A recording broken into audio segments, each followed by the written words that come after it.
वृंदावनेश्वरी तवैव पदारविंदम प्रेमामृतैकमकरंद रसौघपूर्णम हृद्यर्पितं मधुपते स्मरतापमोग्रम् निर्वापयत् परम शीतलमाश्रयामि निर्वापयत् परम शीतलमाश्रयामि।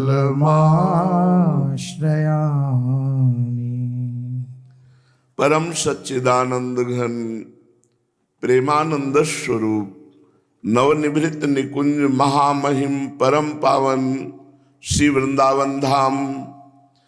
वृंदावन धाम के लाडिले युगल सरकार प्राणाराध्य प्राण प्रिय श्री प्रिया प्रीतम जू समस्त सहचरी वृंद खग मृग पशु पंछी तरुलता श्री यमुना रस रानी रजरानी समस्त ब्रजवासी परिकर के चरणों में कोटिशाह प्रणाम कोटिशाह नमन नमस्कार।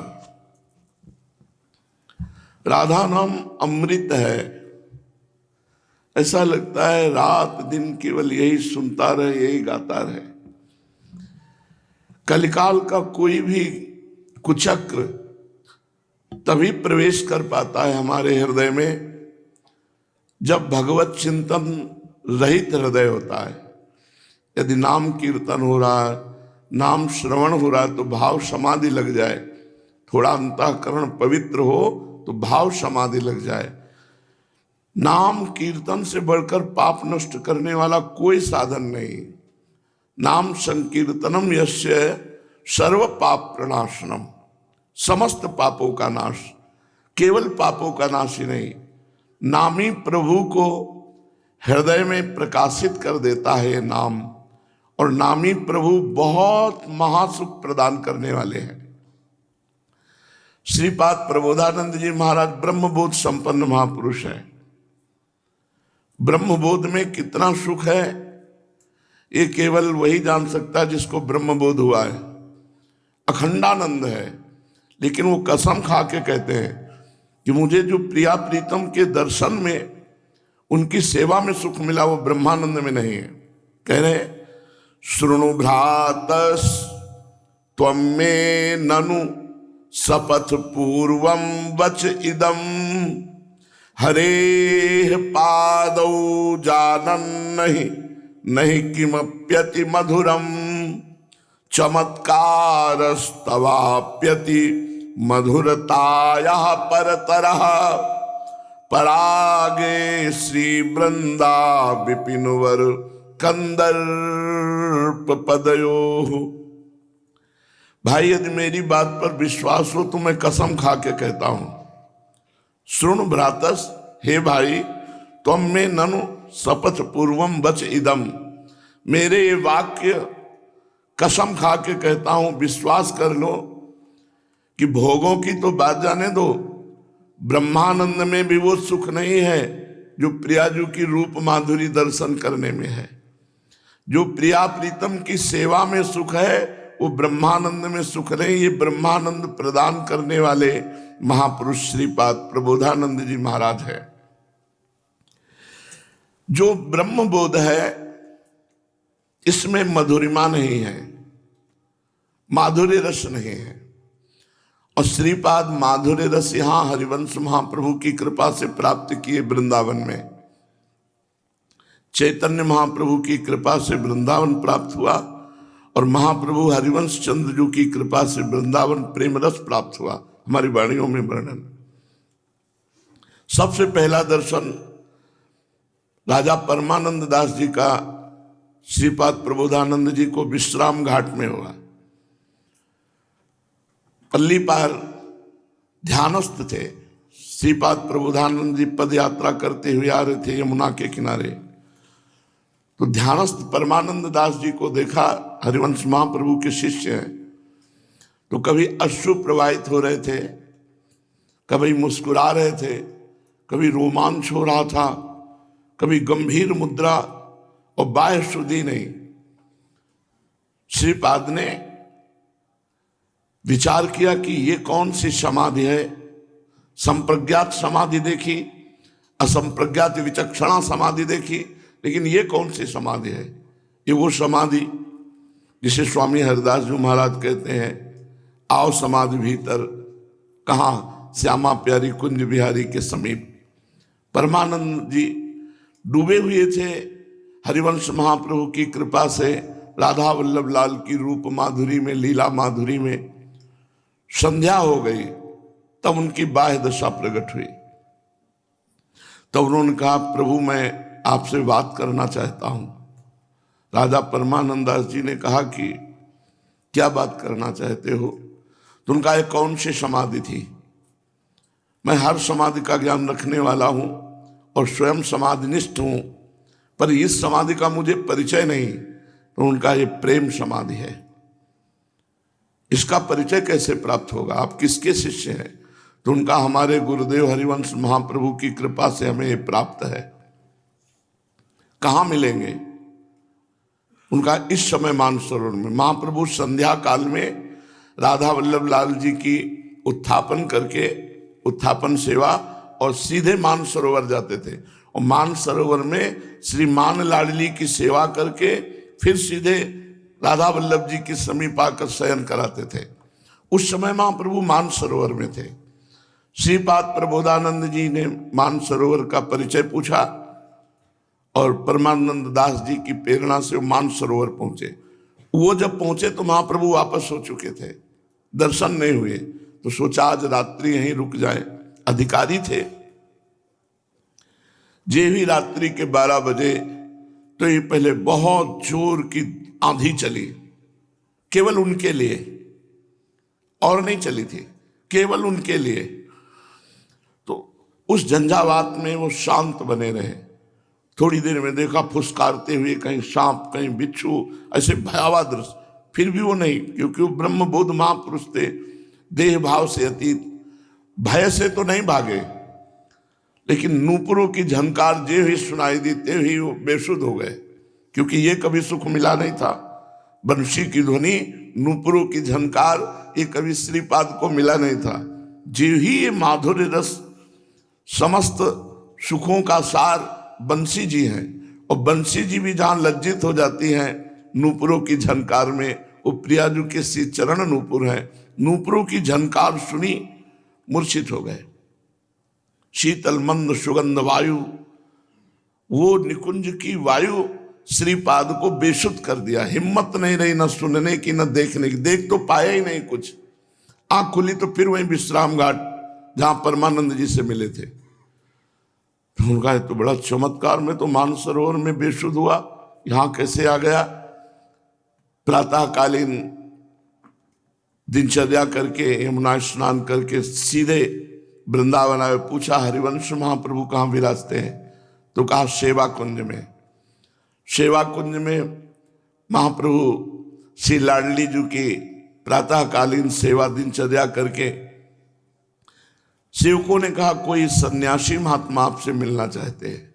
महाप्रभु श्रीफल आदि लेकर के गए। तो जो ही श्रीपाद ने देखा महाप्रभु का वो सुंदर रूप, कंचन कांति प्रकट हो रही, मतलब स्वर्णिम कांति प्रकट हो रही। प्रियालाल जिनके नेत्रों में भरे हुए ऐसे रस भरे नेत्र हरिवंश महाप्रभु के। महाप्रभु ने प्रणाम मुद्रा में फल अर्पित किया। तो उनका प्रभु नहीं, बस अब ठगो मत, नहीं आप सन्यासी हैं, आप पूज्य हैं, नहीं प्रभु बस अब आप अपनी शरण में ले लो। महाप्रभु हरिवंश चंद्रजू ने उसी समय उन पर कृपा की और अपने नित्य विहार रस में धीरे धीरे धीरे उनको प्रवेश कराया। तभी हरिवंश अष्टक श्रीपाद प्रबोधानंद जी ने लिखा हो। तो प्रबोधानंद जी कह रहे मैं कसम खा के कहता हूं।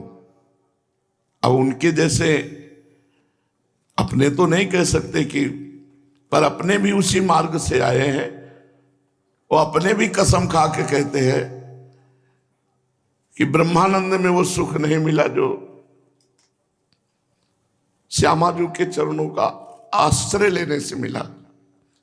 हम तो ये नहीं कहते कि महामाधुर्य रस, लेकिन हम इतना जरूर कहते हैं श्यामाजू के चरण आश्रय से जो सुख मिला वो ब्रह्मानंद में भी नहीं था। ऐसा नहीं, भगवान शिव की कृपा से यत्किंचित उस मार्ग में प्रवेश हुआ, उस सुख नहीं हुआ।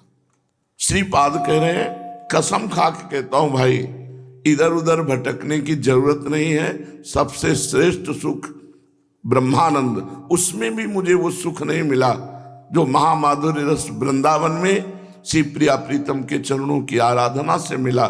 इसलिए यदि तुम्हें वृंदावन आने को मिला, रसिकों का संग मिला, आचार्य शरणागत होकर के यदि उपासना करो तो बहुत जल्दी वो सुख मिलेगा। न ब्रह्मा को प्राप्त है, न देवताओं को प्राप्त है, न हरिभक्तों को प्राप्त है।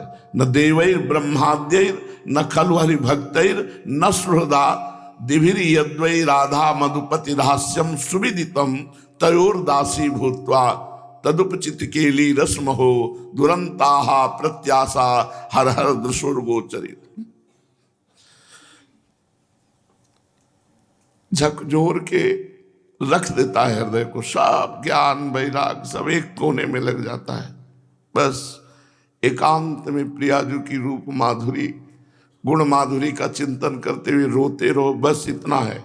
ये क्या रस है, बस हृदय को झकझोर देता है, बुद्धि को पंगु कर देता है, मन की स्थिति अचल हो जाती है। ये प्रियाजू का एक अद्भुत प्रभाव है। वृंदावन की रजरानी की कृपा से ही वो सारे सद्गुण इस रज में विराजमान है जिससे प्रियाजू की सेवा होती है, जिससे प्रियालाल को हम देख सकते हैं, प्रियालाल के श्री अंगों की सेवा कर सकते हैं। वो सद्गुण रजरानी में विराजमान है। यदि विश्वास हो जाए और वृंदावन की रज का सेवन हो और वृंदावन का आश्रय हो तो प्रियाजू के चरण दूरी नहीं है, बहुत नजदीक है। और श्यामा प्यारी के चरणारविंद में कुंज बिहारी भी झुकते हैं। श्री हरिदास के स्वामी श्यामा कुंज बिहारी रीझ रीझ पायन परत, ऐसा महासुख है। श्रीपाद मानो ये कहना चाहते हैं कि मैं शपथ पूर्वक कहता हूं, तुम अन्य साधनों की तरफ अपनी चित्त वृत्ति देकर समय बर्बाद मत करो। एकमात्र श्री लाडली लाल के चरणों का आश्रय लेकर वृंदावन के रसिकों के संग के रंग में रंग कर प्रिया प्रीतम की उपासना करो। इसमें प्रारंभ में ही वो सुख है जो ब्रह्मानंद में नहीं। प्रारंभ में ही मेरी महारानी, मेरी लाडली जू, मेरी प्रियाजू, ये जो ममत्व श्री जी के चरणों में है, इससे बढ़कर कोई सुख नहीं। जैसे जैसे ममत्व गाढ़ रूप होता जाता है वैसे वैसे प्रियालाल की रूप माधुरी हृदय में प्रकाशित होती रहती है और वो हर क्षण बनी रहती है। हर क्षण उठते बैठते चलते फिरते इस सुख का क्या वर्णन। चलते हैं श्रीमद् भागवत महापुराण। कल प्रसंग चल रहा था, सुधर्मा सभा में भगवान द्वारिकाधीश जी विराजमान हैं। महाराज उग्रसेन जी सिंहासनारूढ़ हैं, बड़े बड़े विज्ञजन बैठे हैं। एक व्यक्ति आता है, सूचना होती है, सुधर्मा सभा में प्रवेश होता है उसका। वो प्रार्थना करता है कि जरासंध ने 20,000 राजाओं को भैरव यज्ञ में बलि देने के लिए बंदी बना रखा है।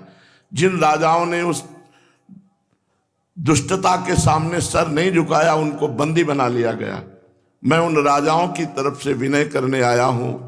हे करुणा में कृष्ण, हे जगदीश्वर, आपके द्वारा ही सृष्टि का पालन सृजन और लय होता है, इसलिए आप सर्व समर्थ हैं, आप हमें बचा सकते हैं। दूसरा कोई सृष्टि में नहीं कि जरासंध की कैद से हमें मुक्त करा सके। हे श्री कृष्ण, हम आपकी शरण में हैं और शरणागत के समस्त दुखों को आपने सदैव मिटाया है, इसलिए मुझे इस जरासंध की कैद से छुड़ा दो। भैरव यज्ञ में जो बलि देने वाला है मुझे बचा लो।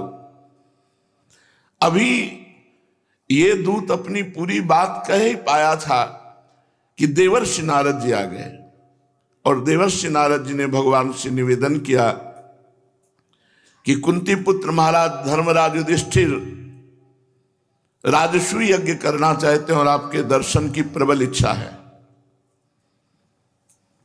दो प्रसंग एक साथ, जरासंध की कैद से 20,000 राजाओं को मुक्त कराना और राजसूय यज्ञ में उपस्थित होना, दोनों एक साथ सूचना आई। तो उद्धव जी की तरफ भगवान ने देखा और कहा कि सर्वप्रथम मुझे क्या करना चाहिए। तो सभा में सबके मन में था कि उद्धव जी यही कहेंगे कि 20,000 राजाओं को पहले बचाया जाए, फिर राजसूय यज्ञ में। पर उद्धव जी ने ऐसा नहीं कहा। उद्धव जी ने कहा, प्रभु राजसूय यज्ञ वही कर सकता है जो 10 दिशाओं में विजय प्राप्त कर ले। जब विजय की बात आएगी तो जरासंध पर विजय प्राप्त करना बहुत कठिन है।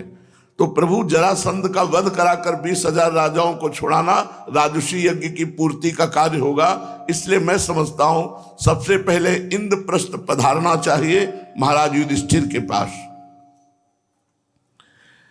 भगवान श्री कृष्ण उद्धव जी के वचन सुनकर के कि राजसूय यज्ञ में पधारने से दोनों कार्य बन जाएंगे, उद्धव जी ने कहा जरासंध को जीत लेने से राजसूय यज्ञ हो जाएगी और राजाओं की मुक्ति भी हो जाएगी और हे भगवान आपका सुयश होगा। जरासंध बड़े बड़े लोगों के दांत खट्टे कर देता है, उसमें 10,000 हाथियों का बल है, उसे कोई हरा सकता है तो केवल भीमसेन, क्योंकि भीमसेन भी जरासंध जैसे बलवान है। उसे आमने सामने के युद्ध में एक वीर जीत ले, यही सबसे बड़ी बात है। नहीं जिस समय वो 100 अक्षौणी सेना लेकर खड़ा होगा तो उसको जीतने की सामर्थ्य त्रिभुवन में कोई नहीं रखता। इसलिए हमें लगता है कि राजसूय यज्ञ में पधारा जाए। उद्धव जी की ये बात सबको निर्दोष और हितकर लगी। देवर्षि नारद जी, यदुवंश के बड़े बूढ़े और स्वयं भगवान श्री कृष्ण ने उद्धव जी की बात का समर्थन किया। अब अंतर्यामी भगवान श्री कृष्ण ने वसुदेव आदि अपने पूज्य जनों के चरणों में प्रणाम करके अनुमति ली और दारुक सारथी को आदेश किया कि हमारे जो दिव्य घोड़े हैं वो रथ में जोते जाएं और इंद्रप्रस्थ की तुरंत तैयारी की जाए।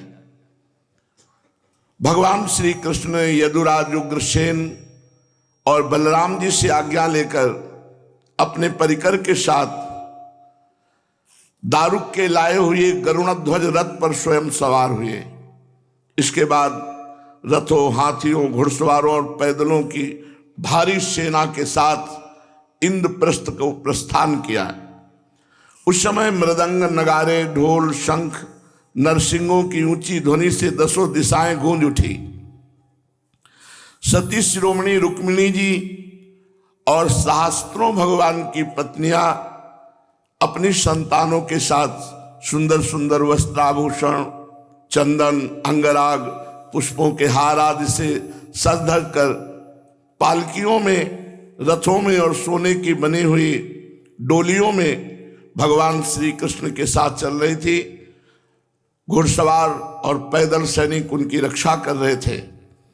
इस प्रकार अनुचरों, स्त्रियों, वारांगनाओं और विविध प्रकार की श्रृंगार सामग्री, सुख व्यवस्था के साथ भगवान मानो एक समुद्र, रथ, हाथी, घोड़े, पैदल सेना, शास्त्रों, पत्नियां, बच्चे, सब ऐसे भगवान इंद्रप्रस्थ के लिए चले। देवर्षि नारद जी भगवान श्री कृष्ण से सम्मानित होकर उनके निश्चय को सुनकर बहुत प्रसन्न हुए। भगवान के दर्शन से उनका हृदय और समस्त इंद्रियां परमानंद में मगन हो गईं। विदा होने के समय भगवान श्री कृष्ण ने पुनः नारद जी का पूजन किया। देवर्षि नारद जी मन ही मन प्रणाम करके आकाश मार्ग से प्रस्थान किया। भगवान जमीन में चल रहे, देवर्षि नारद जी आकाश से। इसके बाद उस दूत को बुलाया भगवान और कहा, जाओ जरासंध के बंदी नरपतियों से कह दो कि तुम डरो मत, मेरे वचनों पर विश्वास करो, तुम मुक्त हो गए, मान लो तुम मुक्त हो गए, अब कुछ भी जरासंध तुम्हारा बिगाड़ नहीं सकता, इतना मान लो कि जरासंध मारा गया। भगवान की ऐसी आज्ञा पाकर वो दूत गिरिव्रज चला गया, जिस गिरिव्रज में 20,000 राजाओं को भैरव बलि देने के लिए बंदी बनाए हुए था, और उन नरपतियों को जाकर ज्यों का त्यों संदेश सुना दिया। अब वो राजा प्रतिपल छूटने के लिए भगवान श्री कृष्ण के दर्शन की बाट जो होने लगे। परीक्षित, भगवान श्री कृष्ण आनर्त, सौवीर, मरु, कुरुक्षेत्र और उनके बीच में पड़ने वाले पर्वत, नदी, नगर, गांव, अहिरों की बस्तियां, खानों को पार करते हुए आगे बढ़े। भगवान मुकुंद श्री कृष्ण मार्ग में दृषद्वती एवं सरस्वती नदी पार करके पांचाल देश पहुंचे, फिर वहां से मत्स्य देश और मत्स्य देश से इंद्रप्रस्थ जा पहुंचे। भगवान श्री कृष्ण का दर्शन अत्यंत दुर्लभ है। इधर महाराज युधिष्ठिर को सूचना मिली कि भगवान श्री कृष्ण अपने दल बल के साथ पधार रहे हैं। उनका रोम रोम आनंद से खिल उठा। अजात शत्रु महाराज युधिष्ठिर अपने आचार्यों, स्वजन संबंधियों के साथ भगवान की अगवानी करने के लिए नगर से बाहर आए। मंगल गीत गाए जाने लगे, बाजे बजाए जाने लगे, ब्राह्मण लोग मिलकर उच्च स्वर से वेद मंत्रों का उच्चारण करने लगे। बड़े धूमधाम से ऋषिकेश भगवान द्वारिकाधीश श्री कृष्ण का स्वागत हुआ। भगवान श्री कृष्ण को देखकर राजा युधिष्ठिर का हृदय स्नेहातिरेक से गदगद हो गया। उन्हें बहुत दिनों बाद अपने प्रीतम भगवान श्री कृष्ण को देखने का सौभाग्य प्राप्त हुआ था, अतः वे बार बार भगवान श्री कृष्ण को हृदय से लगाते हैं, फिर हटकर दर्शन करते हैं, फिर हृदय से लगाते हैं। भगवान श्री कृष्ण का श्री विग्रह भगवती लक्ष्मी जी का पवित्र और एकमात्र निवास स्थान है। महाराज युधिष्ठिर अपनी दोनों भुजाओं से भगवान का आलिंगन करते हैं। जो भगवान का स्मरण करता है उसके सारे पाप ताप नष्ट हो जाते हैं। फिर जो भगवान का आलिंगन कर रहे हैं उनकी महिमा का क्या वर्णन। सर्वतो भावेन युधिष्ठिर जी परमानंद भाव में निमग्न हो गए। नेत्रों से आंसू छलक आए, अंग अंग पुलकित हो गया और जगत का तनिक भी स्मरण न रहा, ऐसी भाव स्थिति में महाराज युधिष्ठिर पहुंच गए। तदनंतर भीमसेन ने मुस्कुराकर अपने ममेरे भाई भगवान श्री कृष्ण का आलिंगन किया। इससे उन्हें भी परमानंद की अनुभूति हुई। उन्हें इतना प्रेम उमड़ा कि बाह्य विस्मृति हो गई। नकुल और सहदेव और अर्जुन अपने परम प्रीतम भगवान श्री कृष्ण से बड़े आनंद से मिले। उनके भी आनंद अश्रु छलकने लगे। अर्जुन ने सबके मिल जाने के बाद फिर पुनः मिले भगवान श्री कृष्ण से और आलिंगन किया। भगवान श्री कृष्ण ने कुरु, संजय, कैकेय देश के जितने भी नरपति वयोवृद्ध थे सबका सम्मान किया। सूत मागध बंदी जन भगवान की स्तुति करने लगे। गंधर्व, नट, विदूषक मृदंग, शंख, नगारे, वीणा, ढोल और नरसिंगे बजा बजा कर कमल नयन भगवान श्री कृष्ण को प्रसन्न करने लगे। कोई नृत्य कर रहा है, कोई यश गान कर रहा है, कोई शंख बजा रहा है, कोई मृदंग, कोई नगारे। इस प्रकार परम यशस्वी भगवान श्री कृष्ण ने अपने सुहृद स्वजनों के साथ सब प्रकार से सुसज्जित इंद्रप्रस्थ नगर में प्रवेश किया। उस समय लोग आपस में भगवान श्री कृष्ण की प्रशंसा करते चल रहे थे। इंद्रप्रस्थ नगर की सड़कें, गलियां मतवाले हाथियों के मद से सुगंधित जल से सींच दी गई थी। जगह जगह रंग बिरंगी झंडियां लगी थी। सुनहले तोरण बंधे हुए थे। सोने के जल भरे कलश स्थान स्थान पर शोभा पा रहे थे।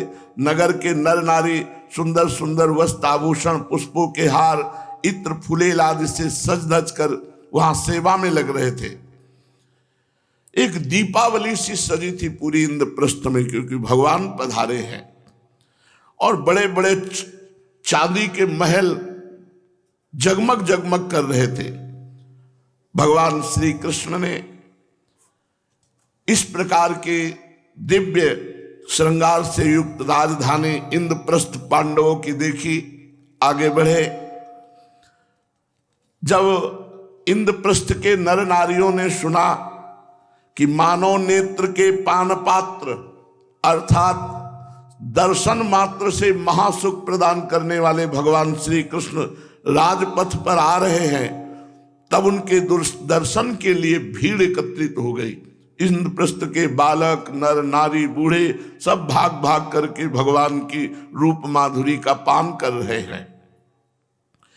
सड़क पर भीड़ लग गई, अटारियों पर नव युवतियों की भीड़ लग गई। सब ऊपर से पुष्प वर्षा करती हैं और मन ही मन भगवान के चरणों का स्पर्श करती हैं। भगवान श्री कृष्ण सबसे सम्मान प्राप्त करते हुए आगे बढ़े। जब महल के नजदीक पहुंचे तो कुंती जी खड़ी थी। देखा अपने भतीजे को, श्री कृष्णचंद्र जी को, दौड़ करके जैसे मां अपने पुत्र को, ऐसे दौड़ करके भगवान को हृदय से लगा लिया। देव देवेश्वर भगवान श्री कृष्णचंद्र जी बहुत देर तक उनके हृदय से लगे रहे। फिर द्रौपदी जी सामने आई और भगवान श्री कृष्ण के हृदय से लगी। देव देवेश्वर भगवान श्री कृष्ण राजमहल के अंदर गए। राजा युधिष्ठिर जी को तो होश ही नहीं था, आत्म विस्मृत थे। इस बात की सुधि नहीं थी कि भगवान की पूजा करनी चाहिए, किस क्रम से करनी चाहिए। भगवान अंतर्यामी और सबके हृदय की स्थिति को जानते हैं। फिर भगवान श्री कृष्ण ने अपनी बुआ कुंती और गुरुजनों की पत्नियों को प्रणाम किया, अभिवादन किया। फिर अपनी बहन सुभद्रा और द्रौपदी को नमस्कार किया। द्रौपदी जी वस्त्राभूषण मालादि के द्वारा रुक्मिणी, सत्यभामा, भद्रा, जाम्बवती, कालिंदी, मित्रविंध्या, लक्ष्मणा, परम साध्वी सत्या और भी हजारों रानियां, सबका यथा योग्य सत्कार किया। धर्मराज युधिष्ठिर ने भगवान श्री कृष्ण की सेना, सेवक, मंत्री सबको यथास्थान ठहराया और सब सुख की व्यवस्था की। भगवान श्री कृष्णचंद्र जी ने इंद्रप्रस्थ में रहते हुए राजसूय की पूरी बात सुनी।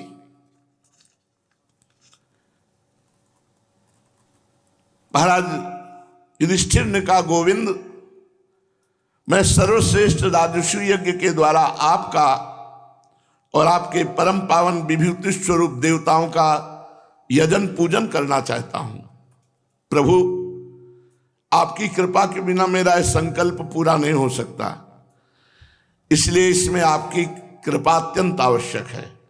कमलनाभ, आपके चरण कमलों की पादुकाएं समस्त अमंगलों का नष्ट करने वाली हैं।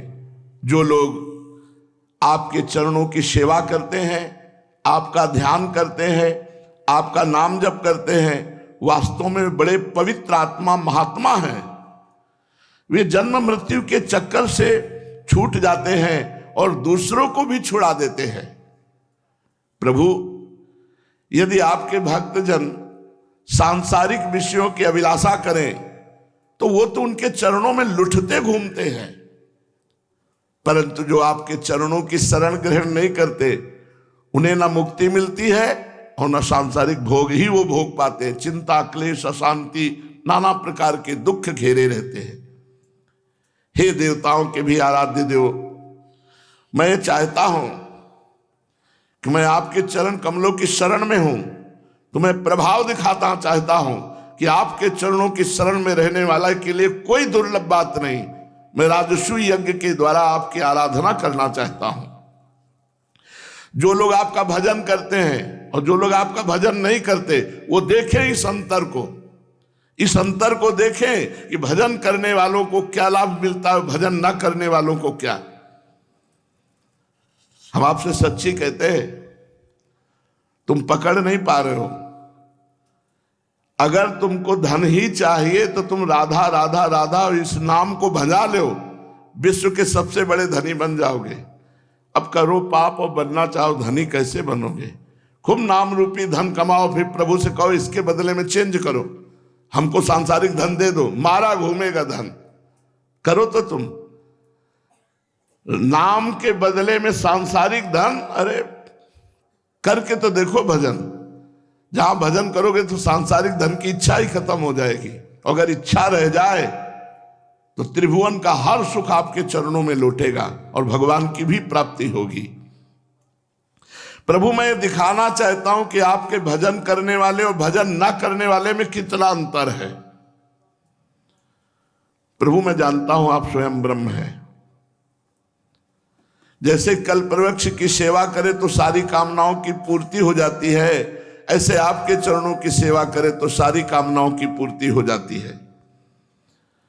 प्रभु, आप कृपा करो। तो भगवान श्री कृष्ण ने कहा, शत्रु विजयी धर्मराज, आपका निश्चय बहुत उत्तम है। राजस्व यज्ञ करने में समस्त लोकों में आपकी मंगल कीर्ति फैल जाएगी। और राजन, इस महायज्ञ में ऋषियों, पितरों, देवताओं, सगे संबंधियों और हम कहां तक कहें, स्वयं मैं बहुत प्रसन्न हो जाऊंगा। आप राजस्व यज्ञ कीजिए महाराज। पर ये राजस्व यज्ञ पूर्ण तभी हो सकती है जब समस्त नरपतियों को जीत लिया जाए। विश्व में या तो सर झुका दे और या बंदी बना ले, या तो सर झुका दे, नहीं तो युद्ध के द्वारा उसे बंदी बना दे या उसका वध कर दे, तभी राजस्व यज्ञ हो सके। एक भी राजा, एक भी कोना विश्व में ऐसा नहीं होना चाहिए जिस पर आपका अधिकार ना हो। भगवान श्री कृष्ण ने कहा, आप में वो सद्गुण हैं, राजस्व यज्ञ करने के योग्य आप हैं। भारत, आप सब कुछ जानते हैं, पर मैं निवेदन करता हूं कि जमदग्नि नंदन भगवान परशुराम ने पूर्व काल में जब क्षत्रियों का 21 बार संहार किया था, उस समय लुक छिप कर जो क्षत्रिय शेष रह गए थे वो बड़े निम्न कोटि के विचार वाले थे। भगवान ने ऐसे थोड़ी 21 बार क्षत्रियों का संहार किया, वो राक्षसी स्वभाव के थे। पृथ्वी पते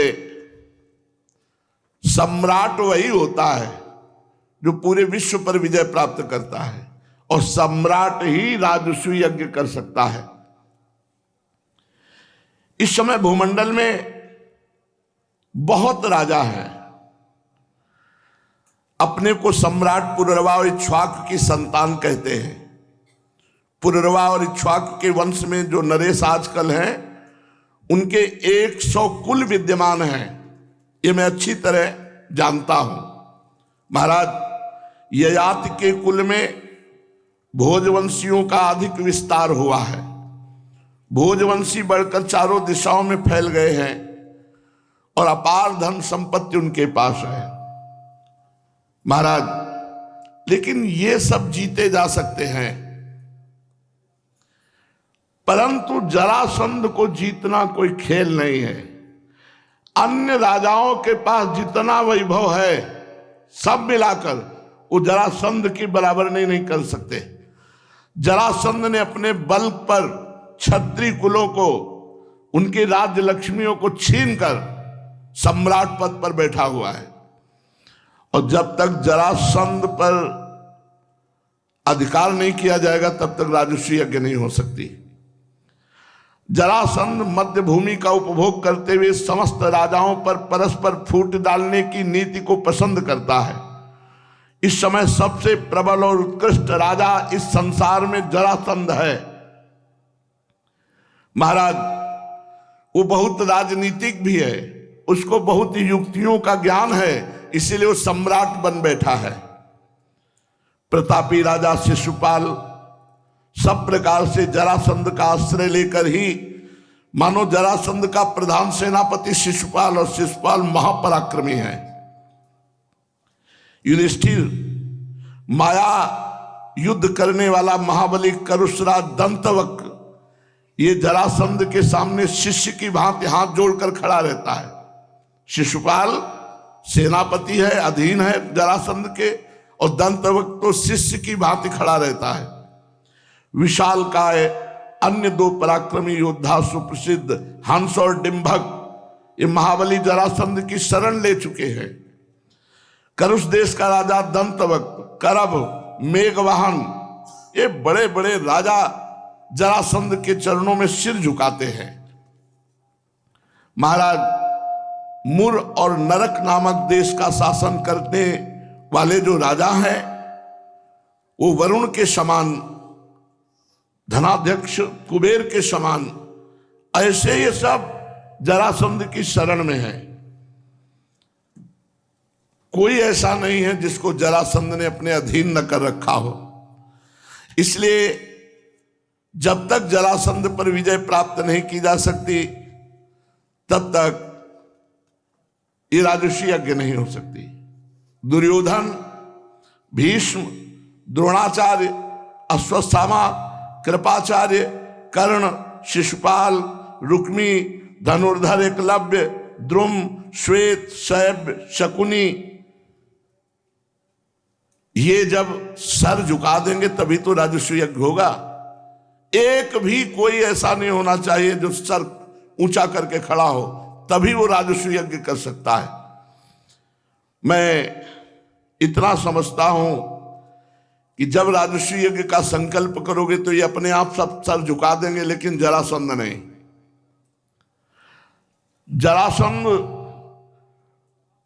गिरिव्रज में 20,000 राजाओं को कैद किए हैं, और वो इतना महान तपस्वी भी है जरासंध कि उमा वल्लभ भगवान महादेव जी की उग्र तपस्या करके वो शक्ति संपन्न है। ऐसा नहीं कि केवल बलवान ही अकेले हो, वो आराधक भी है। भगवान शंकर की आराधना करके उसने अपार बल प्राप्त किया है। इसलिए राजाओं की बलि देकर वो एक यज्ञ करना चाहता है। महाराज जरासंध से भयभीत होकर कहां तक कहूं, मैंने भी मथुरा छोड़कर द्वारिकापुरी बसाई है। अरे 17 बार आक्रमण करके तो विजय प्राप्ति, 18वीं बार भागना पड़ा भगवान को, बल के कारण नहीं, ब्राह्मणों की आराधना के कारण। राजन, यदि आप इस यज्ञ को पूर्ण रूप से संपन्न करना चाहते हैं तो 20,000 राजाओं को मुक्त कराना और जरासंध का वध करना यह अनिवार्य है। बुद्धिमानों में श्रेष्ठ कुरुनंदन युधिष्ठिर, ऐसा किए बिना राजर्षि यज्ञ का आयोजन सफल नहीं हो सकता। अब एक ही केवल लक्ष्य बनाओ, जरासंध का वध, 20,000 राजाओं की मुक्ति, आगे सब हो जाएगा। युधिष्ठिर बोले, श्री कृष्ण आप परम बुद्धिमान हैं, आपने जैसी बात कही है वैसी दूसरा कोई नहीं कह सकता। इस पृथ्वी पर आपके सिवा समस्त संशयों को मिटाने वाला और कोई नहीं है। प्रभु आपके प्रभाव को हम जानते हैं, बड़े बड़े सभासद भी आपकी बात का समर्थन करते हैं, पर हम जरासंध के बल से और दुष्टता से सशंकित हैं कि हम उसे जीत पाएंगे कि नहीं, क्योंकि इतना बलवान और दुष्ट स्वभाव भी है, वो कभी परास्त होना जानता ही नहीं है। प्रभु मैं तो सिर्फ आपके बाहुबल का भरोसा रखता हूं, किसी और का नहीं। आप ही हैं जो जरासंध को संकित कर सकते हैं, नहीं भूतल पर कोई ऐसा नहीं कि जरासंध को भयभीत कर सके। महाबाहु, हमें पता है कि जरासंध को मारने की सामर्थ्य केवल इतने लोगों में है, आप में, बलराम जी में, भीमसेन में, या गांडीव धनुषधारी अर्जुन में, बस, और कोई नहीं मार सकता। केशव, अब मैं कैसे कहूं कि मतलब मेरे में हिम्मत नहीं पड़ रही है कहने की कि जरासंध के ऊपर आक्रमण कर दिया जाए। भीमसेन बोले, महाराज ये जो आपकी दुर्बलता है ना, मुझे अच्छी नहीं लगती। उद्योग करने के लिए प्रयास का जब समय आता है तो आप,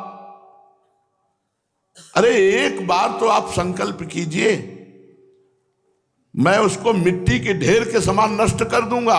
एक बार आप संकल्प कीजिए। यह आप दुर्बलता को अंदर छुपाए कि मैं हिम्मत नहीं कर सकता उससे लड़ने की। देखो मैं बताता हूं, श्री कृष्ण में नीति है और मुझ में बल है और अर्जुन में विजय शक्ति है। अगर हम तीनों मिलकर के मगधराज के नगर में प्रवेश करें तो निश्चित हम उसे मार डालेंगे।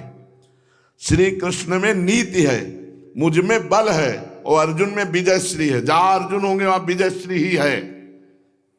हम ठीक ही उसी तरह उसे सफलतापूर्वक नष्ट कर देंगे जैसे 3 अग्नियां यज्ञ की सिद्धि की आवश्यक वृत्ति है।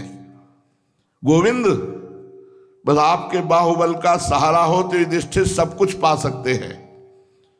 जिसकी रक्षा में हे श्री कृष्ण आप हो, उसका कोई बाल बांका कर सकता है? भगवान श्री कृष्ण ने कहा, ठीक है, अज्ञानी मनुष्य बड़े बड़े कार्य आरंभ तो कर देते हैं परंतु परिणाम को नहीं देखते। भीमसेन, युधिष्ठिर जी ठीक कह रहे हैं, कोई भी कार्य करने के लिए पहले उसकी तह तक जाना चाहिए। विवेक शून्य होकर केवल ऐसे नहीं शुरू कर देना चाहिए। युधिष्ठिर जी ठीक कह रहे हैं, उनका जो विचार है वो तह तक है, आगे तक विचार है। ये जरासंध बड़ी समस्या बन गया है। ये रत्नों का अधिपति है, भगवान शंकर की उपासना से और पुष्ट हो गया है। तो विवेक शून्य होकर इससे लड़ना ठीक नहीं। विवेकवान होकर पूरी राजनीति के अनुसार इस पर आक्रमण किया जाए। वो प्रधान पुरुष है, कोई साधारण नहीं है।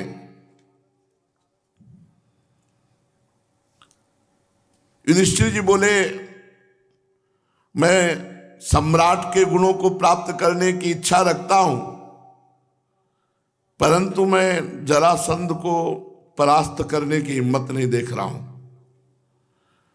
मैं सम्राट बनकर राजसूय यज्ञ करना चाहता हूं, पर जरासंध के लिए उत्साह नहीं रख पा रहा हूं कि उसको परास्त कर पाऊंगा। और जो भीमसेन ने कहा कि मैं अर्जुन और आप, तो भीम और अर्जुन तो मेरे 2 नेत्र हैं, और हे श्री कृष्ण आप हमारे प्राण हैं। न नेत्र खो सकता हूं, न प्राण के बिना जी सकता हूं। अब मैं बहुत कमजोर होता जा रहा हूं ये चिंतन करके। कैसे? जनार्दन, मैं सोचते सोचते एकदम कमजोर हो गया हूं। जरासंध को,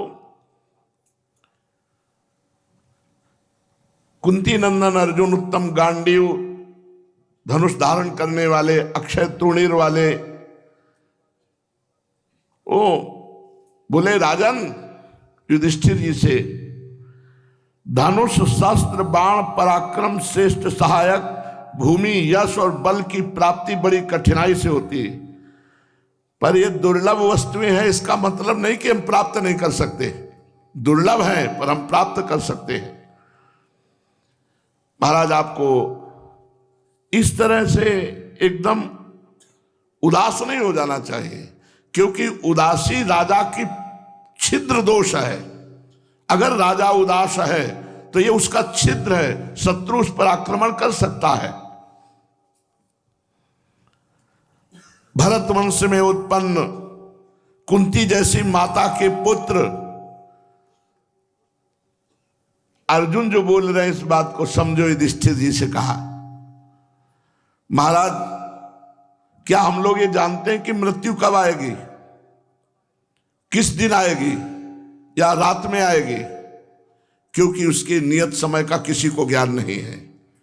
भगवान श्री कृष्ण ने कहा, हमने ये भी नहीं सुना कि युद्ध ना करने के कारण कोई अमर हो जाता है। आपको शंका है कि श्री कृष्ण प्राण है, अर्जुन और भीम नेत्र हैं, कहीं अमंगल ना हो जाए, तो आपको पता है क्या मृत्यु कब आएगी? और जो लोग युद्ध नहीं करते तो अमर हो जाते हैं क्या? अतः वीर पुरुषों को इतना ही कर्तव्य है कि वो हृदय में संतोष करके प्राप्त धर्म के अनुसार कर्तव्य का कर्म करें। दैव प्रतिकूलता रखता है कि अनुकूलता रखता है, इसकी वीर पुरुष परवाह नहीं करते। जब शत्रु भिड़ेगा तो उसको पता चलेगा कि विपक्ष में कितना बल है। जिसने अच्छी नीति नहीं अपनाई, जो उत्साह नहीं रखता है, वो कहीं भी विजय प्राप्त नहीं कर सकता। इसलिए अच्छी नीति अपनाए और उत्साह पूर्वक अपने कर्तव्य का पालन करे। हम लोग नीति का आश्रय लेकर शत्रु के शरीर के निकट पहुंच जाएंगे तो वो हमारा वेग नहीं सह पाएगा। वो ऐसे नष्ट हो जाएगा जैसे नदी के किनारे का वृक्ष गिर जाता है। जिनकी सेनाएं मोर्चा बांधकर खड़ी हो, जो अत्यंत बलवान हो, ऐसे शत्रुओं से नीतिपूर्वक युद्ध लड़ा जाता है, सम्मुख होकर के, सेना से नहीं। पहली बात तो हम छिप कर जाएंगे जरासंध के घर। यह हमारे लिए कोई निंदा की बात नहीं होगी। शत्रु पर आक्रमण करना है, इसलिए हम पहले भेष बदलकर छिप कर जाएंगे उसके घर तक, और फिर शत्रु के शरीर के समीप पहुंच करके अपनी नीति के द्वारा उसको फंसाकर युद्ध में मार डालेंगे। भगवान श्री कृष्ण ने महाराज युधिष्ठिर जी से कहा, ये जरासंध आत्मा की भांति है। जैसे आत्मा छेद्य है, ऐसे उसको कोई मार नहीं सकता। उसके किला, उसके सैनिक, उसकी सुरक्षा जैसे आत्मा छेद्य है, अभेद्य है, ऐसे है वो। यदि जरासंध को युद्ध में मारकर उसके पक्ष में रहने वाले शेष सैनिकों द्वारा हम मारे गए तो क्या लाभ मिलेगा? हमको ये चाहिए कि ऐसी राजनीति का प्रयोग करें कि वो मर जाए, हमारा एक भी सैनिक न मरे। युधिष्ठिर ने कहा, प्रभु आप बार बार उसकी बड़ाई करते हो, मैं भी डर रहा हूं। ये है क्या जरासंध? क्या है बल उसका? क्या पराक्रम है? ये प्रज्वलित अग्नि के समान दिखाई देता हो, हम सब पतंगे नजर आते हैं। स्वयं कह रहे हैं, शत्रु की बड़ाई कर रहे हैं महाराज युधिष्ठिर कि स्वयं प्रज्वलित अग्नि के समान, हम पतंगे के समान दिखाई दे रहे हैं। भगवान श्री कृष्ण ने कहा, जरासंध का बल और पराक्रम कैसा है, इसका स्वाद हम ले चुके हैं 17 बार। 23 अक्षौणी सेना लेकर आया है। मगध देश में बृहद्रथ नाम के प्रसिद्ध एक बलवान राजा राज्य करते थे। वो 3 अक्षौणियों की सेनाओं के केवल स्वामी थे, इसी के पिता जरासंध के। युद्ध में बहुत अच्छे वीर थे। बृहद्रथ बड़े रूपवान थे, बलवान थे, धनवान थे, पराक्रमी थे, बड़े तेजस्वी थे। उनके गुणों की चर्चा होती रहती थी। बृहद्रथ की महिमा को सुनकर काशीराज की 2 कन्याएं थीं, जुड़वा। अपनी संपत्ति के साथ उन्होंने बृहद्रथ को ब्याह दिया। अब वो जुड़वा पैदा हुई थी, इसलिए एक रूप, एक स्वभाव, एक शील बृहद्रथ को ब्याही गई। दोनों बहनों में बड़ा प्रेम था। दोनों ने जब ब्याह हो गया तो कहा, बहन हो सकता है हमारी ईर्ष्या जागृत हो जाए, क्योंकि एक ही पति को दोनों ब्याही गई है तो कभी हमारे अंदर ईर्ष्या ना पैदा हो। बोले दोनों कसम खाती है कि हम समान व्यवहार करेंगी, कभी भी एक दूसरे से ईर्ष्या नहीं करेंगी, व्यवहार में विषमता छू नहीं जाएगी। अब बड़े आनंद से समय व्यतीत हो रहा था। ऐसा मान पड़ता था मानो गंगा और यमुना की पवित्र धारा महाराज बृहद्रथ से संगम कर रही हो। विषयों में यद्यपि सुख नहीं, पर इतना आकर्षण है कि महाराज की पूरी आयु व्यतीत हो गई और कोई एक भी संतान नहीं हुई। जब उन्होंने देखा कि हमारी वृद्धावस्था आ गई और एक भी संतान नहीं, तो बड़े उदास हो गए कि अब हमारे पितरों को तर्पण कौन करेगा। पुत्रेष्टि यज्ञ कराया उन्होंने वंश की वृद्धि के लिए।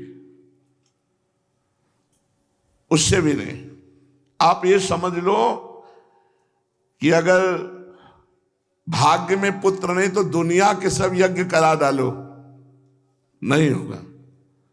अगर भाग्य में है तो कोई संयोग बैठ जाएगा। अब बहुत उदास थे महाराज बृहद्रथ। तो गौतम गोत्री महात्मा काक्षीवान के परम उदार पुत्र चंड कौशिक मुनि, ये महान तेजस्वी, ये अकस्मात उधर से निकले। एक वृक्ष के नीचे बैठे बृहद्रथ जे भी सुना किसी गुप्तचर से कि महान तपस्वी तेजस्वी चंड कौशिक मुनि हमारे राज्य के वृक्ष के नीचे बैठे हैं। उन्होंने अपनी पत्नियों को लिया और वहां जाकर के साष्टांग दंडवत किया और प्रार्थना की, भगवान महर्षि, यदि आप जैसे ऋषि चाहें तो हमारा दुर्भाग्य मिट सकता है। ये संतों में बल होता है। ब्रह्मर्षि चंड कौशिक ने पूछा, राजन अकेले भी आ सकते थे, दोनों पत्नियों को साथ क्यों लाए? तो उनका भगवान तीनों मिलकर प्रार्थना करना चाहते कि हमारा भाग्य है, आज तक हमारे कोई पुत्र नहीं हुआ, हमने पुत्रेष्टि यज्ञ भी की है। लोग कहते हैं कि अगर पुत्र ना हो तो पितरों का तर्पण, पितरों का उद्धार और बहुत सी ऐसी गृहस्थ की क्रियाएं हैं वो पूर्ण नहीं मानी जाती। और बुढ़ापा आ गया, पुत्रहीन हूं, अब राज्य का अधिकारी कोई नहीं है, इसलिए हम दोनों पत्नियों के साथ आए हैं। या आप कृपा करें, उन्हें तपस्या करके प्राण त्याग दूं। मुझ संतानहीन को अब कुछ अच्छा नहीं लगता इस लोक में, क्योंकि परलोक खाली है। जब संतान ही नहीं तो परलोक में क्या। महाराज के सामने रो पड़े और दंडवत हो गए। चंड कौशिक ऋषि को दया आ गई। उन्होंने कहा, सुनो, तुम जैसे धर्मात्मा को इतना दुखी नहीं होना चाहिए। तुम उत्तम व्रत का पालन करने वाले राजेंद्र हो, मैं जानता हूं तुम्हारे आचरणों को, तुम बहुत अच्छे हो, मैं तुम पर प्रसन्न हुआ, बोलो क्या चाहते हो। बृहद्रथ ने तुरंत चरण पकड़ लिए, बोले महाराज चाहने की बात तो आप जान ही रहे, मैं पुत्र चाह रहा हूं। भगवान यदि पुत्र नहीं दिया तो तपोवन में जाकर अपने शरीर को सुखाकर प्राण त्याग दूंगा। भगवान श्री कृष्ण ने महाराज युधिष्ठिर से कहा, राजन जब बृहद्रथ ऋषि को ऐसे वचन बोले तो उनका हृदय पिघल गया और वो ध्यानस्थ हो गए। आम की छाया में बैठे थे, जे भी ध्यानस्थ हुए तो अपने आप आम का एक फल उनकी गोद में आ गया। ना हवा चली थी, ना किसी तोते ने मुंह मारा था, अपने आप वो फल गोद में आया। हाथ में लिया फल और मंत्र से अभिमंत्रित करके कहा, जाओ तुम्हारा मनोरथ पूर्ण होगा, इससे तुम्हें महान बलि पुत्र प्राप्त होगा, लौट जाओ राजधानी को। महाराज इससे बड़ा सुंदर तेजस्वी पुत्र होगा, धर्म पूर्वक प्रजा का पालन करो, यज्ञों द्वारा भगवान का यजन करो, जाओ। अब मैं तुम्हारे जो पुत्र होगा उसको 8 वरदान देता हूं। पहला, तुम्हारे जो पुत्र होगा इस फल के खाने से वो युद्ध में अजेय होगा। दूसरा, वो युद्ध में कभी रुचि कम नहीं करेगा। तीसरा, वो अतिथि का इतना प्रेमी होगा कि अपना प्राण भी दे सकता है। दीन दुखियों पर उसकी कृपा दृष्टि रहेगी, उसका बल महान होगा, लोक में उसकी अक्षय कीर्ति होगी, वो प्रजाजनों से स्नेह करेगा। चंड कौशिक मुनि ने 8 वरदान दिए। अब तो महाराज सफल मनोरथ हो गए, नाच पड़े, बार बार मुनि के चरणों में मस्तक रखा, फिर आशीर्वाद लेकर घर लौट आए और पत्नियों को दिया वो आम का फल, ये दोनों पालो। उन दोनों ने एक साथ, क्योंकि जुड़वा पैदा हुई थी तो बड़ा प्रेम था, कसम भी खाए थे कि हम भेद नहीं करेंगे। आम का फल लिया, आगे विचार करना चाहिए था, पूछना चाहिए था ऋषियों से, ब्राह्मणों से कैसे पाए। उन्होंने चाकू से 2 भाग कर दिए आम के, और दोनों बहनों ने एक एक टुकड़ा पा लिया। दोनों गर्भवती हो गई। राजा को बड़ी प्रसन्नता हुई। ऋषि ने कहा था 1 पुत्र होगा, दोनों गर्भवती हो गई तो सोचा कि ऋषि ने कहा था 1 पुत्र होगा, लेकिन हमारे सौभाग्य तो और बढ़ गए, 2-2 पुत्र हो जाएंगे, 2 पुत्र होंगे। अब जब गर्भ के प्रसव का समय आया तो आश्चर्य हो गया। राजा बड़े प्रसन्न थे। प्रसव हुआ तो शरीर के 2 टुकड़े निकले, बाया ऐसे एक पक्ष एक माता से, एक पक्ष एक माता से। वो तो डर गई। 1 आंख, 1 हाथ, 1 पैर, आधा पेट, आधा मुंह और कट के नीचे का आधा भाग, एक मां से बाया और दाया एक मां से। वो भयभीत हो गई, थर थर कांपने लगी। उनका हृदय बड़ा उद्विग्न हो गया। दोनों बहनों ने महाराज को सूचना दी कि मरा हुआ पुत्र पैदा हुआ, और वो तो मूर्छित हो गए। अत्यंत दुखी होकर दोनों रानियों ने सलाह की। बिल्कुल कोई हलन डुलन नहीं हो रही थी, लेकिन दोनों जीवित थे, दोनों में प्राण शक्ति, ऋषि का फल दिया हुआ ऐसे थोड़ी। पर उस समय उनको ज्ञान नहीं रहा, वो आधा आधा देखकर भयभीत हो गई और अलग अलग कपड़ों में लपेट करके बाहर निकली और फेंक दिया जाकर। जरा नाम की एक राक्षसी टहल रही थी, ये फेंक के आ गई, उसको पता नहीं फेंका है, उसको गंध आई मनुष्य शरीर की, तो कपड़ों में लपटे हुए नवजात शिशु के आधा आधा शरीर, ये रक्त मांस खाने वाली जरा नाम की राक्षसी थी। राक्षसी ने उन दोनों को कपड़ों से अलग किया और ऐसे किया, और बड़ी प्रसन्नता से खाने के लिए जियो जियो जियो, दोनों ऐसे जुड़ गए। जुड़ गए तो बड़ा सुंदर बालक, दोनों का संयोग होते ही बड़ा ही सुंदर कुमार बन गया।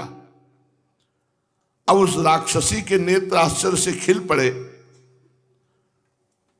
अब उसने सोचा इतना मांस खाने से क्या होगा, ये अपने राजा को दे देते हैं, भरपेट मांस की व्यवस्था राजा कर देगा।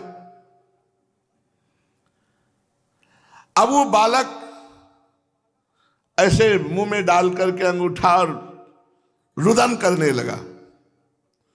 उस बालक के रोने चिल्लाने का बड़ा शब्द हुआ, अट्टहास जैसा। राक्षसी को भी लगा कि ऐसा बालक तो नहीं होता कि 2 अलग अलग खंड में पैदा हो, जोड़ने से जुड़ जाओ, इतना भयानक रुदन। अब वो महल की तरफ चली। राक्षसी रूप से नहीं, सुंदर मानवी रूप धारण किया, जैसे मेघमाला सूर्य, और बृहद्रथ के पास गई और कहा, महाराज बृहद्रथ, तुम शोक मत करो, तुम्हारे जो पुत्र के टुकड़े पैदा हुए थे मैंने जोड़ दिया और वो पुत्र हो गया, तुम्हारे ही पुत्र है, मैंने ध्यान के द्वारा देखा। बताओ, इतना ध्यान ज्ञान तो राक्षसियों को भी था।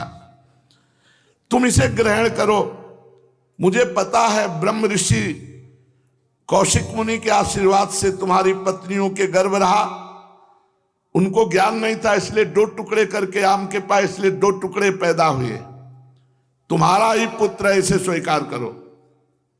भगवान श्री कृष्ण कहते हैं, भरत कुलभूषण काशीराज की उन कन्याओं को बुलाया जो बृहद्रथ की पत्नियां थीं, और उनकी गोद में एक पुत्र यही रखा। उनके स्तनों से दूध वैसे ही प्रवाहित हो रहा था। हर्ष की सीमा न रही बृहद्रथ के। उस स्वर्णिम कांति वाली देवी से कहा, तुम कौन हो? कमल की भीतरी पराग के समान तुम्हारा सुंदर रूप है, मुझे पुत्र प्रदान करने वाली देवी तुम कौन हो? राक्षसी ने कहा, राजेंद्र तुम्हारा कल्याण हो, डरना मत। मैं सुंदरी नहीं हूं, मैं बड़ी भयानक हूं। सुंदरी रूप धारण किया तुम्हारे लिए, क्योंकि पुत्र लेकर महल आना था। मैं जरा नाम की राक्षसी हूं, इच्छानुसार रूप धारण कर सकती हूं, जहां चाहूं वहां जा सकती हूं। तब उन्होंने कहा, आज से मैं तुम्हारी पूजा स्थापित करता हूं पूरे नगर में। आज से तुम कुल देवी की भांति पूजी जाओगी और हमारे ही नगर में सुखपूर्वक रहो। मैं घर घर में तुम्हारी पूजा कहलाऊंगा। तो उन्होंने कहा, ये वरदान ब्रह्मा जी ने भी पहले मुझे दिया था कि कुछ समय तुम राक्षसी रहोगी, फिर ग्रह देवी के रूप में तुम्हारी पूजा होगी।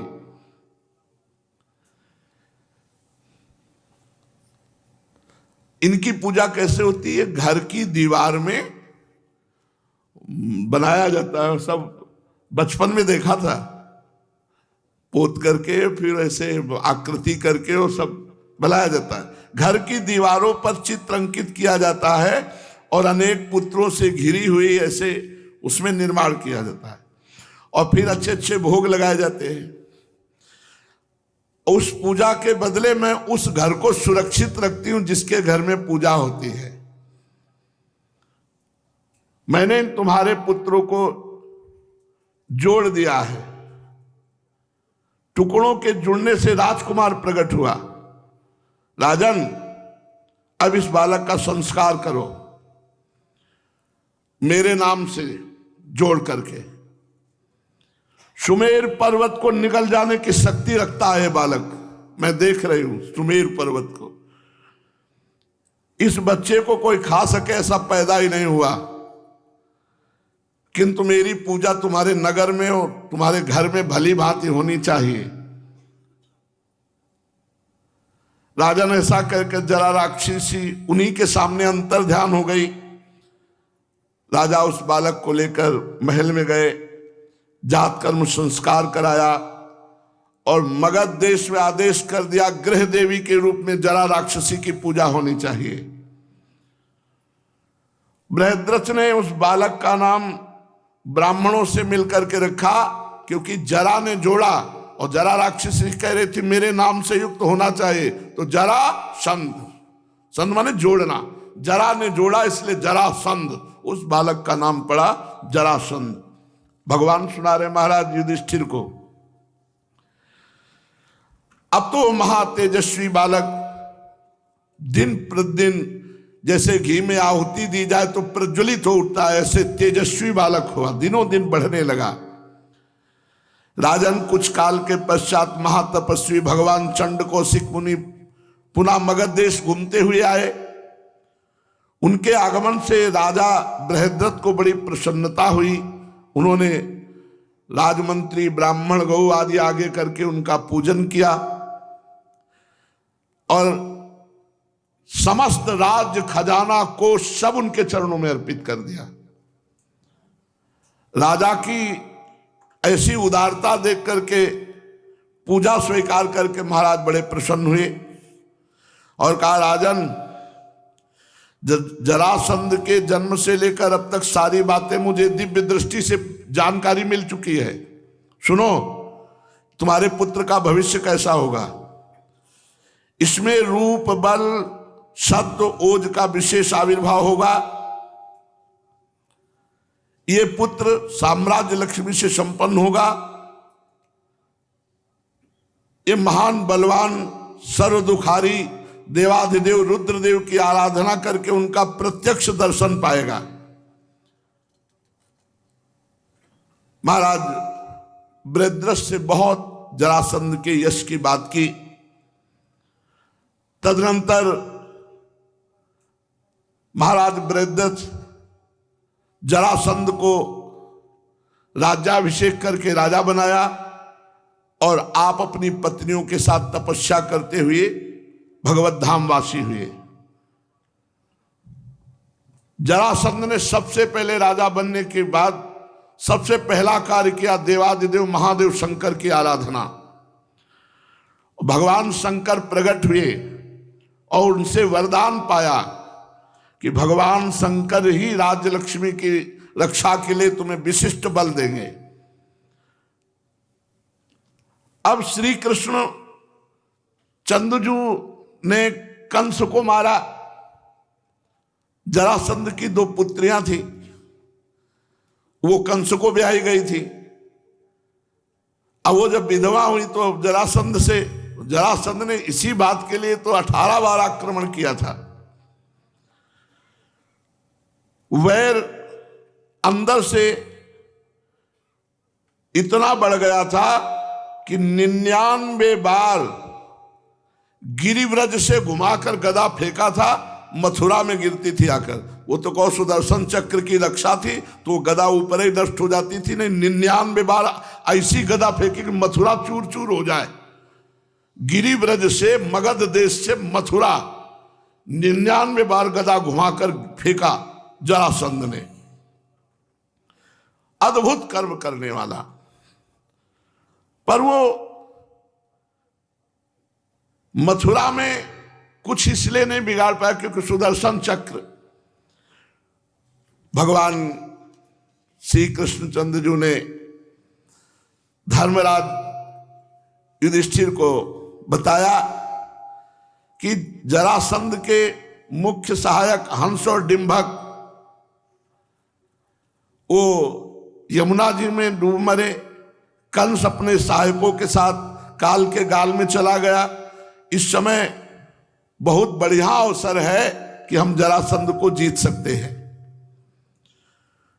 देखो, मेरे से कोई नीति में नहीं जीत सकता, भगवान श्री कृष्ण कहते हैं, नीति में नहीं जीत सकता। और भीमसेन से कोई बल से नहीं जीत सकता। और अर्जुन दोनों की रक्षा करने वाले हैं, इसलिए विजय ही विजय है। हम 3 जाएंगे, न कोई सेना न कोई रथ हाथी घोड़ा। युधिष्ठिर जी से कहा हम 3 जाएंगे और 3 इसको परास्त करेंगे। जरासंध से जाएंगे और भिक्षा मांगेंगे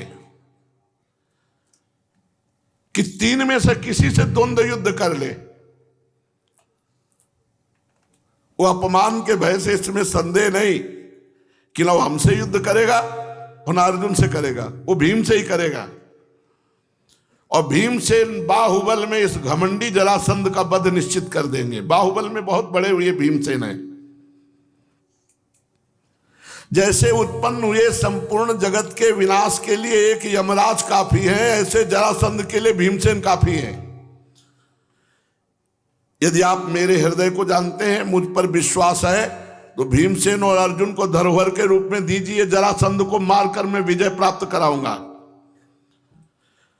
भगवान के ऐसा कहने पर वहां खड़े भीमसेन और अर्जुन का मुख प्रसन्नता से खिल उठा।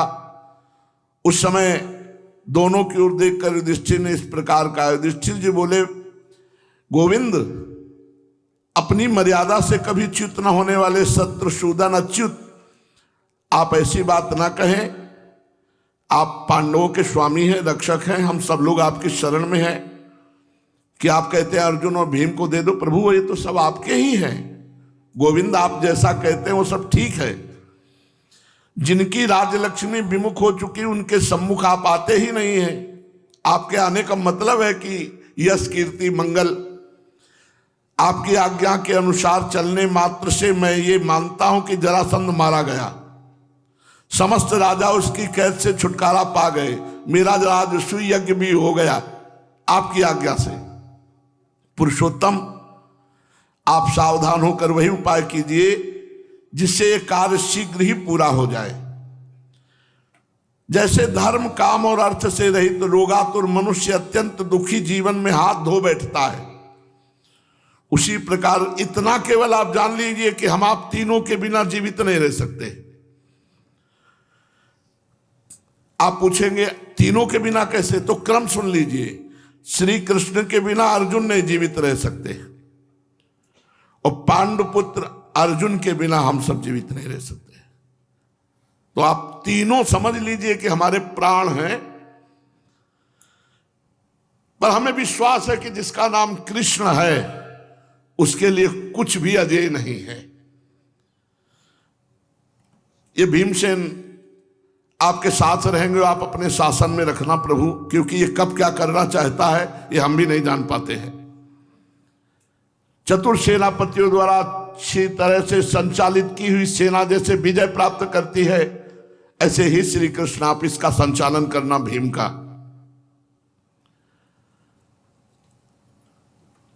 युधिष्ठिर के ऐसा कहने पर महातेजस्वी भगवान श्री कृष्ण अर्जुन और भीमसेन को लेकर मगध राज जरासंध के पराजय करने के लिए उसकी राजधानी की ओर चल पड़े। तीनों ने ब्राह्मण वेश बनाया, स्नातक ब्राह्मण, वस्त्र बदल लिए और ब्राह्मण वेश, और ब्राह्मण भक्त था जरासंध, और सुबह सुबह वो ब्राह्मण जो मांग ले वो दे देता था।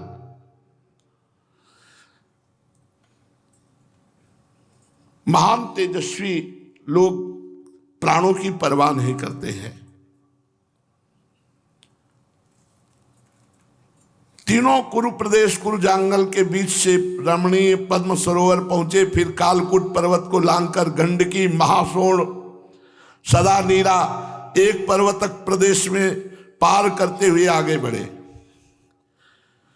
सरयू नदी पार करके कौशल प्रदेश अयोध्या, कौशल को पार करके मिथिला, गंगा को पार करके सोनभद्र, पूर्वामिक होकर चलने लगे। ब्राह्मण वेश में मगध सीमा में पहुंचे। गोधन से भरा हुआ था, बड़े बड़े सुंदर परिपूर्ण जलाशय, बहुत सुंदर राजधानी थी जरासंध की। श्री कृष्ण बोले, अर्जुन ये मगध देश है, मगध देश जरासंध की सुरक्षा में। देखो कितना सुंदर है, कितनी गौएं अपार, कितने सुंदर जल के सरोवर। यहां तो हमें लगता है कि ब्रह्मा के रचे हुए आदि व्याधि रोग का भी प्रवेश नहीं है, भी जरासंध से डरते हैं। कितना सुंदर मनोहर नगर है। भगवान श्री कृष्ण अर्जुन और भीम राजमार्ग से नहीं बेमार्ग से प्रवेश कर रहे हैं। महातेजस्वी भाई दोनों अर्जुन और भीम और श्री कृष्ण चारों वर्णों के लोगों से भरा हुआ जो नगर है वहां से नहीं, राजपथ से नहीं, गिरिव्रज से प्रवेश कर रहे। गिरिव्रज के निकट गए और वहां चैत्य नामक पर्वत पर चढ़ गए ऊपर। वहां पूजा होती थी उस पर्वत की चोटी की। तो कहा यहीं से अमंगल शुरू करो। यहां बलि चढ़ाई जाती है चैतक पर्वत के शिखर पर, और ये उनका पूज्य है। धाव भीमसेन ने मारी भुजा की टक्कर, पूरा चैत्र पर्वत का शिखर जो पूजनीय था उनका वो गिर पड़ा।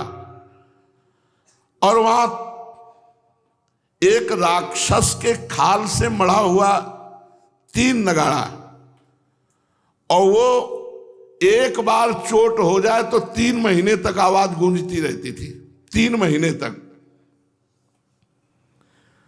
और उसका मतलब था कि नगाड़ा तभी बजेगा जब विध्वंसक लीला होनी है। तो सोचा कि शिखर तोड़ा और अगर कहीं थोड़ा भी नगाड़े पे तो मतलब महीनों आवाज जाती रहेगी, तो उसको पता चल जाएगा कोई वीर आ गया। तो भीम से कहा पहले नगाड़ा को फोड़ो, तो ऐसे रख करके फाड़ दिया महाबल के द्वारा। मगध निवासियों का चैतक पर्वत ध्वजा से ढहा दिया। भगवान जिसके साथ उसके लिए दुर्लभ क्या है। अब वेदगामी, वेद के पारगामी जो विद्वान थे, उन्होंने जरासंध से कहा महाराज ये घड़ी बता रही कि आपका अशुभ होने वाला है, और उधर चैतक पर्वत गिरा दिया, नगाड़े फोड़ दिए। तो जरासंध ने कहा उपाय करो, अमंगल ना हो। तो ब्राह्मणों ने स्वस्ति वाचन कराया और हाथी पर बैठाल कर आग की 4 परिक्रमा जरासंध अमंगल हटाने की कोशिश कर रहा है। ब्राह्मण लोग भी भगवान श्री कृष्ण, भीमसेन, अर्जुन ब्राह्मण के वेश में अपनी भुजाओं से काम करते हुए, मार्ग बनाते हुए, मार्ग से नहीं गए, बेमार्ग से, सब उसके जितने श्रृंगारिक शोभाएं सब उजाड़ते हुए शत्रु के भवन में प्रवेश करते हैं। कैसे? सब विध्वंस करते हुए, बलपूर्वक जितनी सजावटें उनको उजाड़ते हुए, तोड़ते हुए आगे बढ़े। जैसे हिमालय की गुफा में रहने वाला सिंह नगर में घुसता है, ऐसे तीनों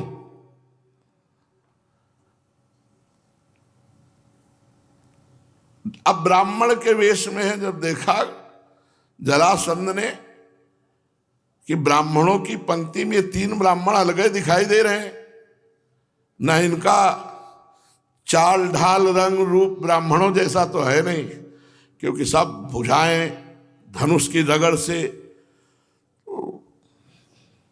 वैसे तो ये आदर देने योग्य है क्योंकि ब्राह्मण वेश में, लेकिन ब्राह्मण है नहीं। जरासंध ने देखते ही अनुमान लगाया, फिर भी खड़ा हो गया, विधि पूर्वक अर्घपाद्या दिया, आतिथ्य सत्कार किया, स्वागत है, पधारो, तीनों पधारो।